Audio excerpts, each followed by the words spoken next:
دعوتی و اصلاحی اور روحانی علاج سے متعلق قرآن و سنت کی روشنی میں مزید ویڈیوز دیکھنے کے لیے ہمارے یوٹیوب چینل عارف محمود سلفی آفیشیل کو سبسکرائب کیجیے۔ نحمدہ و نصلی علی رسولہ الکریم، اما بعد، اعوذ باللہ من الشیطان الرجیم من حمزہ ونفخہ ونفثہ۔ کسی بھائی کا سوال ہے کہ مجھے وسوسات بہت زیادہ پریشان کرتے ہیں اور ان سے بچنے کا کوئی طریقہ۔ دیکھیں، بات یہ ہے کہ وسوسات جو ہیں یہ شیطان کی طرف سے ہیں۔ کوئی بھی اس طرح کا وسوسہ آ جانا یہ کوئی اتنی نقصان دہ بات نہیں ہے، نہ ہی اللہ سبحانہ و تعالیٰ اس کے اوپر مواخذہ فرمائیں گے۔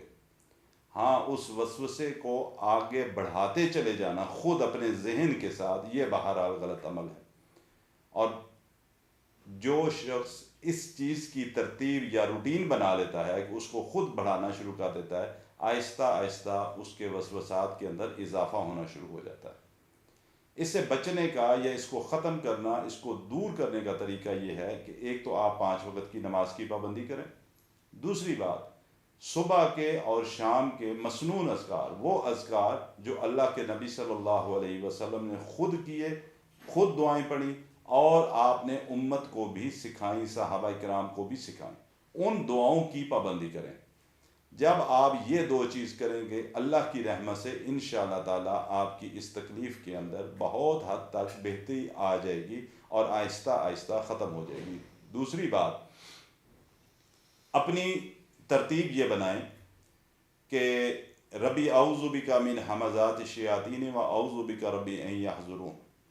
یہ جو سورہ مومنون کی آیات ہیں، غالباً 97 98 نمبر، یہ 2 آیات ہیں، ان کو پڑھنے کا معمول بنائیں۔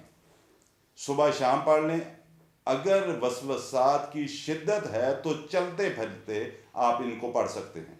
یعنی یہ جو ابھی کلمات میں نے آپ کے سامنے پڑھے ہیں، یہ 2 آیات ہیں، آدھی آدھی لائن کی ایک آیت ہے، اس کو پڑھنا اتنا مشکل نہیں ہے۔ ربی اعوذ بک من ہمزات الشیاطین و اعوذ بک ربی ان یحضرون، ان کو پڑھنا معمول بنائیں۔ تیسری بات، جو مسنون اذکار آپ کرتے ہیں، پڑھیں گے انشاءاللہ، اس کے ساتھ صبح کی نماز کے بعد اور مغرب کی نماز کے بعد اعوذ بکلمات اللہ التامات من غضبہ و عقابہ و شر عبادہ و من ہمزات الشیاطین و ان یحضرون، یہ دعا، یہ 7 دفعہ اس کو پڑھنا شروع کریں روزانہ۔ اگر وسوسات کی شدت ہے تو شروع میں ہر نماز کے بعد 7 دفعہ پڑھیں۔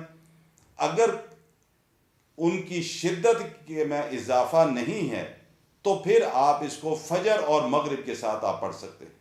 یہ پڑھنا شروع کریں۔ اس کے باوجود اللہ نخواستہ اگر آپ کی اس تکلیف کے اندر افاقہ نہیں ہوتا تو دوبارہ آپ مجھ سے رابطہ کریں۔ اللہ کی توفیق سے اس کا حل، مزید جو اس کا حل بتایا جا سکتا ہے وہ بتانے کی کوشش کروں گا۔